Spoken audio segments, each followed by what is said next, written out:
Assalamualaikum warahmatullahi wabarakatuh.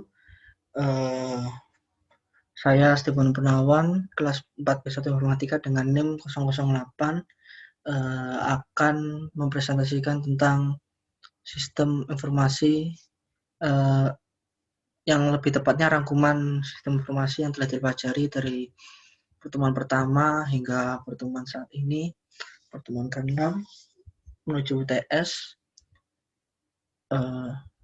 Lanjut saja kita ke slide pertama. Yang pertama, yang diawali dengan sistem informasi manajemen. Sistem informasi manajemen atau disebut dengan SIM juga dikenal dengan sebutan manajemen informasi.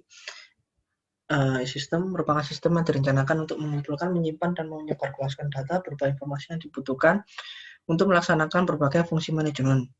Sementara menurut basis dictionary, sistem informasi manajemen adalah pendekatan yang terorganisasi untuk mempelajari kebutuhan informasi manajemen organisasi di setiap tingkat guna pengambilan keputusan operasional, taktis, dan strategis.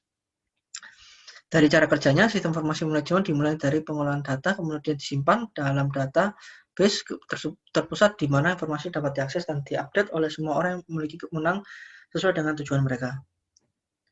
Dan pengertian dari manajemen sendiri, secara umum manajemen adalah suatu proses di mana seseorang dapat mengatur segala sesuatu yang dikerjakan oleh individu atau kelompok. Manajemen perlu dilakukan guna mencapai tujuan atau target dari individu maupun kelompok tersebut secara kooperatif menggunakan sumber daya yang tersedia. Dari pengertian tersebut, ilmu manajemen dapat diartikan sebagai kemampuan dalam mengatur suatu agar tujuan yang ingin dicapai dapat terpenuhi. Sebenarnya hal ini sudah sering terjadi di dunia nyata. Setiap orang juga pasti pernah mengetikkan ilmu manajemen secara tidak langsung dalam setiap harinya. Satu manajemen juga diartikan menurut etimologinya. Manajemen berarti dalam seni mengatur atau melaksanakan, berdasarkan bahasa Prancis kuno. Manajemen juga dapat diartikan sebagai usaha perencanaan, koordinasi, serta pengaturan sumber daya yang ada demi mencapai tujuan secara efektif dan efisien. Dengan menerapkan ilmu manajemen, diharapkan sesuatu yang sedang dikerjakan dapat selesai tepat waktu dan tanpa ada hal yang menjadi sia-sia. Karena adanya tujuan tercapai karena terhasil dengan baik. Fungsi manajemen sendiri ada 4, yaitu perencanaan atau planning, organizing, pergerakan atau actuating, pengendalian dan atau controlling. Dan dari 4 fungsi itu secara pengorganisasian adalah satu fungsi manajemen, yaitu melakukan tindakan yang harus dilakukan, siapa yang harus menentukan tindakan yang harus dilakukan, dan siapa yang mampu membantu dalam melaksanakan manajemen tersebut, dan dalam manajemen harus membuat dan menyampaikan laporan secara berkala, dan dalam manajemen harus bekerja dalam kelompok, dan juga menjaga komunikasi untuk memperlancar kegiatan. Lalu dalam manajemen terdapat karakter sistem, yaitu komponen, lingkungan, batasan, jalinan, masukan, proses keluaran, dan sasaran atau tujuan. Lanjut ke informasi. Informasi adalah sekumpulan data atau fakta yang telah diproses dan diolah sedemikian rupa sehingga menghasilkan sesuatu yang dapat dipahami dan memberikan manfaat bagi menerimanya. Data dan fakta adalah bahan baku atau awalan dari informasi, tetapi tidak semuanya bisa diolah menjadi informasi. Dan istilah informasi sendiri berasal dari bahasa Prancis kuno information yang mengambil dari bahasa Latin informare yang artinya aktivitas dalam pengetahuan yang dikomunikasikan. Dalam informasi terdapat 3 kelompok level manajemen, yaitu tingkat atas, tingkat menengah, tingkat bawah. Ketiga level tersebut digambarkan dalam tingkatan top management, middle management, dan first line management. Dalam tingkatan tersebut artinya top level manajemen atau disebut dengan manajemen puncak adalah tingkat manajemen yang paling atas dan memiliki otoritas tinggi pada sebuah organisasi perusahaan dan bertanggung jawab langsung kepada pemilik perusahaan. Dan yang kedua, manajemen middle level of management atau disebut dengan manajemen tingkat menengah berada pada tengah dari hierarki manajemen dari sebuah perusahaan. Dan yang ketiga adalah first line management atau disebut manajemen lini pertama adalah tingkat manajemen yang paling rendah dalam sebuah perusahaan. Kita lanjut ke selanjutnya. Ini ada sistem informasi manajemen sebagai contoh data diakses oleh komputer dan akan mencapai informasi dan langsung terus pada manajemen dan akan melakukan pemilihan dan melakukan analisis dan juga akan kembali ke proses sistem komputer. ERP atau Enterprise Resource Planning. ERP adalah sistem perusahaan lunak modular yang dirancang untuk mengintegrasikan area fungsional utama dari proses bisnis perusahaan ke dalam sistem yang terpadu. ERP mengstandarisasi, menyederhanakan, dan mengintegrasi proses bisnis seperti keuangan, sumber daya manusia, pengadaan, distribusi, dan departemen lainnya. Organisasi sendiri adalah suatu pola hubungan-hubungan orang di bawah pengarahan pimpinan untuk mengejar tujuan bersama. Organisasi ini dibentuk setiap persikatan manusia untuk mencapai tujuan bersama. Dari tujuan organisasi sendiri merefleksikan keinginan dan cita-cita bersama anggota organisasi, dan tujuan kedua ialah hasil dari diinginkan di waktu yang akan datang. Dari dilakukannya organisasi ini terdapat kajian, yaitu bagaimana membahas sebuah fungsi dari sebuah organisasi dan mengaktualisasikan visi dan misi dari organisasi tersebut. Teknologi. Teknologi adalah suatu alat yang mampu mempermudah atau memperancang suatu pekerjaan. Alat dalam suatu teknologi dapat berupa perangkat, baik itu perangkat keras maupun perangkat lunak. Sedangkan untuk pengertian TI dalam suatu sistem informasi dapat berjalan optimal dan mampu beradaptasi dengan perkembangan teknologi, maka diperlukan adanya teknologi informasi. Teknologi informasi artinya memanfaatkan teknologi untuk memperoleh dan mengolah informasi. Perkembangan teknologi komputer yang berkembang sangat pesat membuat kita menjadi kesulitan untuk mengikuti perkembangannya. Teknologi komputer digunakan di dalam segala aspek kehidupan manusia, mulai dari hal yang sederhana seperti peralatan rumah tangga hingga persoalan yang rumit. Terdapat dimungkiri lagi bahwa teknologi menjadi salah satu bagian penting dalam hidup manusia. Alhasil, persaingan dalam berbagai aspek kehidupan kini semakin ketat dan terus meningkat seiring berjalannya waktu. Di sini terdapat manajemen sistem dan keputusan. Sebagai contoh, di sebuah sistem informasi menyampaikan informasi keputusan dan juga digabungkan dengan masalah, maka akan menghasilkan pemecahan. Sistem informasi dikatakan bahwa manajemen bahwa untuk merancang sebuah pengambilan keputusan, yaitu perencanaan, pergerakan, penyelesaian, dan pengendalian di dalam suatu lembaga atau perusahaan. Dengan model perusahaan. Model adalah penyandaran dari suatu model mewakili sejumlah objek atau aktivitas yang disebut entitas. Ada 4 jenis dasar model, yaitu model fisik, model naratif, model grafik, dan model matematika. Model sistem yang umum digunakan dalam perusahaan yaitu sistem lingkaran terbuka dan sistem lingkaran tertutup. Nanti kepada MBE. MBE atau disebut manajemen exception, dukung ada informasi mengenai pencapaian pekerjaan dan standar kinerja yang harus dikerjakan. MBE ini adalah gaya atau tindakan yang dilakukan untuk manajer apabila adanya ketidaksesuaian antara kinerja dan standar yang telah diterapkan. MBE ini memberikan keuntungan, yaitu menghemat waktu, memberikan keputusan yang lebih fokus terhadap suatu pekerjaan, dan juga dibesarkan pada peluang pekerjaan di bagaimana semestinya. MBE adalah ada juga disebut sebagai kemampuan dasar yang disediakan oleh SIPK. Lanjut ke CFF, SF, atau disebut dengan critical success factor, adalah suatu kegiatan perusahaan yang mempengaruhi kemampuan perusahaan terhadap tujuannya. Ini berbeda dengan MBE tadi. Bedanya di sini DCF adalah yang bergantung pada kemampuan perusahaan, tidak pada individual secara perorangan. Dan sistem informasi mungkin manajer mengikuti CFF dengan melaporkan informasi tentang CSF. Kita lanjut ke pendanaan sistem. Pendanaan sistem tetap pemecahan masalah. Dan masalah sendiri adalah suatu potensi yang menimbulkan kerugian luar biasa pada sesuatu tertentu. Tindakan pemecahan masalah memberikan respon terhadap masalah untuk menekan akibat buruknya dan manfaat peluang keuntungannya. Nah, dalam pemecahan masalah ini maka dibutuhkan tindakan pengambilan keputusan, yaitu memiliki strategi dan aksi yang yakni dapat memberikan solusi yang terbaik atau masalah tersebut. Maka dalam pemecahan masalah itu seharusnya ada elemen, yaitu elemen masalah dan pemecah masalah. Solusi bagi suatu masalah harus membutuhkan sistem untuk memenuhi tujuannya secara baik. Dalam lingkungan perusahaan, yakni terdapat dari masyarakat keuangan, masyarakat global, pemasok, pelanggan, serikat buruh, pemegang saham, pesaing, dan pemerintahan. Dalam lingkungan perusahaan, perlunya memandang sumber daya konsepsional sebagai standar keunggulan potentif. Dalam lingkungan perusahaan terdapat model RM, yaitu lingkungan perusahaan yang akan mempengaruhi lingkungan di eksekutif perusahaan, dilanjutkan dengan area fungsional, dan dilanjutkan dengan rencana strategi sumber daya informasi, dan akan menerima data dan informasi. Selanjutnya, dalam TI terdapat etika. Etika sendiri adalah dalam bahasa Indonesia berarti ethosnya itu artinya karakter. Etika adalah kepercayaan atau standar dan pemikiran dari suatu individu, kelompok, atau masyarakat. Etika ini muncul dari perkembangan teknologi informasi. Etika yang muncul bersamaan saat digunakannya teknologi informasi yang digunakan secara berkembang seiring berjalannya waktu terhadap manusia yang tidak hentinya. Etika komputer sendiri adalah analis mengenai sifat atau dampak sosial dan teknologi komputer secara formulasi atau secara rumusan dan justifikasi kebijakan untuk menggunakan komputer secara etis. Lanjut ke organisasi data. Tujuan dari organisasi data adalah untuk penyediaan informasi di dalam sistem informasi. Maka dalam penyediaan informasi ini perhatikan adalah data harus diakses dan dikeluarkan dengan mudah dari sistem komputer.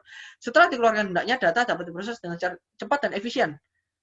Dan dalam ada faktor yang mempengaruhi pengaksesan, pengambilan, dan proses data, yaitu dalam struktur file yang berisi data dan sistem alamat yang memudahkan pengaksesan dan penggantian data dari file data tersebut. Database secara tradisional telah diorganisasikan menjadi salah satu hierarki yang terdiri dari data field, ini terdiri dari data, record atau catatan, kumpulan data field yang berhubungan, dan file, suatu kumpulan catatan yang saling berhubungan. Itu database. Database adalah sistem komputer yang menggunakan cara relasional tertentu yang digunakan untuk mempercepat pembaruan masing-masing record, serta pembaruan secara serempak atas record terkait, juga untuk mempermudah dan mempercepat akses terhadap seluruh record lewat program aplikasi, serta akses terhadap seluruh record lewat program aplikasi, serta akses yang cepat terhadap data yang tersimpan yang harus digunakan secara bersama-sama untuk dibaca guna penyusunan laporan rutin atau khusus ataupun penyelidikan. Terdapat 3 struktur database, yaitu hierarkis atau struktur data yang disebut kelompok yang menyerupai cabang pohon. Struktur ini untuk pindah dari catatan ke suatu cabang ke cabang lain harus kembali ke tempat asal percabangan tadi. Yang kedua adalah database jaringan. Struktur ini memiliki satu catatan tertentu menunjuk pada catatan lain dalam database. Dan secara konsepsional, tiap catatan dalam database dapat memiliki penunjuk ke arah catatan lain dalam database. Struktur data relasional. Struktur ini merupakan sekumpulan tabel dan hubungan antar record dilakukan atas dasar nilai pada suatu field, dan record tidak didasarkan pada alamat dalam record. Kita lanjut ke komponen database. Komponen database, sistem database, sistem antarmuka bahasa induk, program aplikasi, sebuah sistem antarmuka bahasa alami, kamus data, terminal, dan juga sistem keluaran atau pengeluaran reportase. Lanjut ke operasi database. Dalam operasi database perlunya adanya rinci sebuah kegiatan sesi yang dilakukan, sehingga punya referensi terhadap aktivitas manajerial, yaitu konsistensi dan perlunya banyak waktu, rinci salinan, dan berbagi waktu. Dan kelompok yang kedua adalah penggunaan database secara aktivitas manajemen, ini yang terpenting. Dan yang penting sistem intelijen, masalah manajemen khusus, model manajemen, tugas kunci sistem informasi. Database dapat membantu para manajer dengan cara mengerjakan sistem informasi yang berkaitan dengan tugas utama manajemen. Langsung ke pengelola database. Dalam database perlu ada pengelolanya seseorang yang atau disebut dengan database administrator atau DBA. Tugas DBA sendiri ada 4 di area utama, yaitu perencanaan database, penerapan database, operasi database, dan keamanan database. Kita lanjut ke struktur database data. Basis data merupakan serangkaian pengetahuan tentang pemeliharaan data, pengetahuan tentang file, tabel, field, record, index, abstraksi data, dan serangkaian konsep yang digunakan untuk membuat deskripsi struktur basis data. Dalam basis data ini diorganisasikan secara field, rekaman atau record, dan berkas atau file. Definisi dari ketiganya adalah elemen ini satuan data kecil yang tidak dapat dipecah yang lainnya. Rekaman juga gabungan dari sebuah elemen data yang saling terkait, dan file adalah himpunan dari record yang bertipe sama. Dapat skema atau abstraksi basis data. Abstraksi data adalah merupakan tingkatan atau level bagaimana melihat data dalam sistem basis data.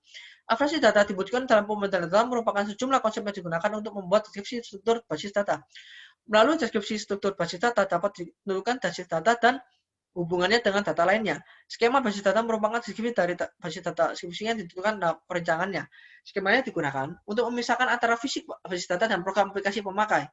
Penggambaran skema basis data biasanya ditampilkan dalam diagram yang berisi tentang data-data dari deskripsi basis data. Secara umum, arsitektur basis data menggunakan arsitektur 3 skema yang memiliki 3 level, yaitu level internal atau level skema internal, atau level konvensional atau skema konvensional, atau level eksternal atau skema eksternal. Pemodelan data ini merupakan sarana untuk melakukan abstraksi data dari sejumlah konsep membuat basis data. Dan secara umum ini basis data ini dikelompok menjadi 2, yaitu objektif basis logical yang meliputi 3 model keterhubungan entitas, model semantik, dan model fungsional. Dan kedua adalah record basis logical model yang terdiri dari model rasional, hierarkis, dan jaringan. Kita lanjut ke IRD atau Entity Relation Model. Suatu diagram dalam bentuk gambar atau simbol yang mengidentifikasikan tipe dalam entitas di dalam suatu sistem yang diuraikan dalam data dengan atributnya dan menjelaskan hubungan dan relasi di antara entitas tersebut. ERD merupakan model jaringan yang merupakan susunan data yang tersimpan dalam sistem secara abstrak. ERD merupakan model data konseptual yang mempresentasikan data dalam suatu organisasi. ERD mengingatkan pada struktur dan relasi data. Penggunaan pengolasi basis data dalam perusahaan bisnis, implementasinya saat ini sistem sudah menjadi kebutuhan di setiap organisasi atau perusahaan baik dalam skala kecil, menengah, dan besar. Persaingan bisnis semakin ketat membuat perusahaan tidak memiliki banyak pilihan untuk bisa unggul dalam persaingan tersebut. Efisiensi dan efektivitas perusahaan menjadi sebuah kewajiban yang harus dipenuhi bagi perusahaan yang bisa menang dalam low cost strategi sehingga bisnis dapat berjalan berkesinambungan. Salah satu upaya untuk meningkatkan efisiensi dan efektivitas dalam sebuah perusahaan adalah penggunaan sistem database dan pengolahan data. Ada peran database dalam perusahaan. Dan memiliki peran yang sangat penting dalam perusahaan. Antara lain DS atau Decision Support System dengan penggunaan database akan mengontrol sebuah data di dalamnya dari duplikasi, konsistensi, standarisasi, dan informasi yang lebih cepat dan akurat. Yang kedua ada value added, memberikan nilai tambah pada customer untuk kemampuan untuk memberikan informasi tepat, akurat, dan up to date. Dan ada efisiensi database yang memberikan untuk pengelolaan informasi, manipulasi data, input, update, highlight, sehingga menghemat waktu dalam dapat digunakan untuk kegiatan produktif lainnya. Yang ketiga adalah efektivitas, adalah tingkat efektivitas perusahaan. Yang selanjutnya ada CRM atau Customer Relationship Management. Data pelanggan yang telah terintegrasi dalam sistem berguna dalam menjalin hubungan perusahaan dan pelanggan yang lebih baik. Perusahaan dapat menawarkan produk atau diskon secara langsung kepada pelanggan. Perusahaan juga dapat memberikan ucapan selamat ulang tahun yang berguna untuk memberikan loyalitas pelanggan. Itu adalah contoh dari konsep data dari sebuah perusahaan. Sebagai contoh, pegawai ini memiliki entitas memiliki data, alamat, gaji, nama juga memiliki nama depan, inisial, dan nama belakang. Dan juga jenis KU dan nomor KTP. Dan ini akan menyambung pada entitas pemimpin bekerja untuk, mengepalai, atau bekerja pada. Dan ini bekerja pada ini akan memiliki entitas selama jam. Dan entitas pada departemen memiliki nama, nomor, lokasi, dan jumlah pegawainya. Dan departemen akan mengatur proyek, di mana proyek ini akan memberikan nomor, nama, dan lokasi.